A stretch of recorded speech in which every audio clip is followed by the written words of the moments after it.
Okay, so yeah, good evening. Let's go. Go ahead. So earlier this year, my girlfriend and I decided to quit our jobs to travel across China and Vietnam. Now, we've been warned that the language barrier in China can make traveling on public transport a little bit tricky, so we thought, let's make it a lot easier for ourselves and just cycle instead. So we flew into Beijing, and we had the plan to find our trusty bicycle companions here in the capital.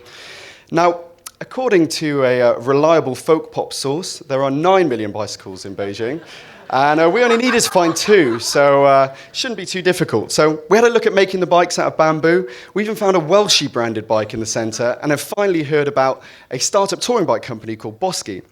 And these guys invited us to their workshop, which turned out to be their apartment on the outskirts of Beijing. So we got there, the bedroom was packed full of frames, they'd cleared the living room out to make way for this amazing production line. And although they were small, we were able to completely custom build and fit our bikes, which was really, really cool. So when the bikes were finished, the guys cleared the workshop, cooked us this amazing feast, and it was time to christen the bikes. So Jane settled on the name of Ping, inspired by the national sport of table tennis, and I decided to go for Chan, inspired by the formidable Jackie Chan. So then it was time for a few finishing touches to the bike, and most importantly, this was Chan's chrome-finished horn. Now, this was an essential horn for having a go at all the crazy Chinese drivers who thought that it was a fantastic idea to simultaneously take our photo whilst overtaking on blind corners, which was mental. So we made our way to Chengdu. This is where we were starting, and we went for a visit at the Giant Panda breeding centre, which was quite an experience. And following that, we packed up our panniers and we set off west, cycling towards the border of Tibet. So we got on the road, we navigated our way out the hustle and bustle of Chengdu, and we were pretty happy when we finally made our way into the lovely fresh air of the Chinese countryside. So here, there was a man hosing down his pigs, and we were making our way from Chengdu to Litang, which sits at just over 4,000 metres. Now, each of us has had about 15 kilos of stuff on our bikes, with all our clothes, spare inner tubes, Chinese custard cakes, and importantly, the tub of Vaseline. So it's pretty tough work. And on our way, we're greeted by loads of crazy other Chinese cyclists, which was fantastic. So there was a constant flurry of selfies with all these other cyclists on our way, and this very cool-looking monk who looked a lot like Neo from The Matrix.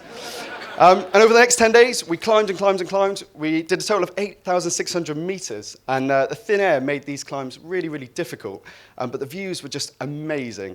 And the great thing about cycling uphill all day is that you can literally just eat whatever you want all day. I mean, the problem in China is knowing what to order. So our tactic normally was get into a restaurant that's busy, point at the first meal that looks vaguely appetizing, order it, and then just hope for the best. And this seemed to work.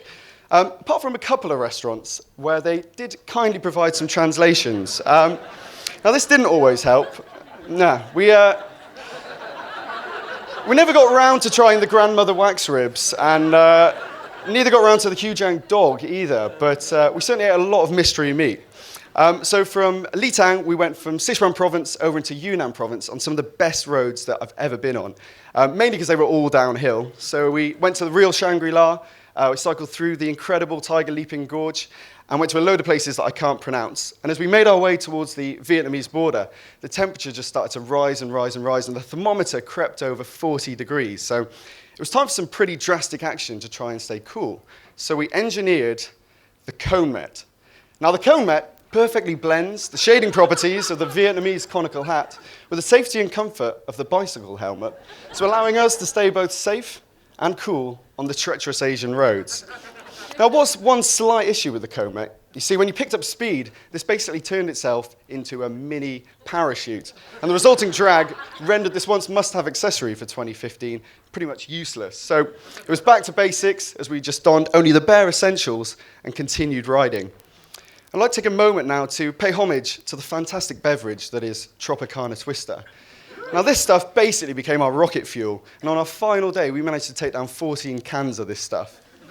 So, after cycling about 2,500 kilometers, sitting on our saddles for about 15,000 minutes, and spending many, many intimate evenings rubbing moisturizer into each other's buttocks, we finally arrived in Hanoi.